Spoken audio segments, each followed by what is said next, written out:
Көкпар Федерациясының кубогы өтіп жатыр. Жалпы бұл кубокке өңірімізден 13 команда қатысып отыр.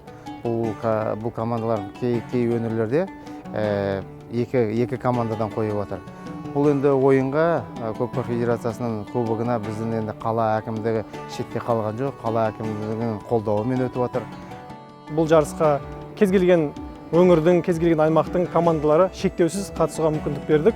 Мысалы, айталық осы жарысқа Қарағанды өңірінен 3 команда келді, Жамбыл облысынан 2 команда келді, тіпті аудандық командалар келіп қатысып жатыр.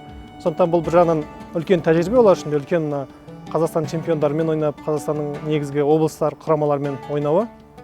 Екінші жағынан болашақта осы жарысты тұрақты түрде өткізіп, елде, аймақта осы көкпар клубтарының дамуына үлесіміз тиеді деп сондай бір үмітіміз бар.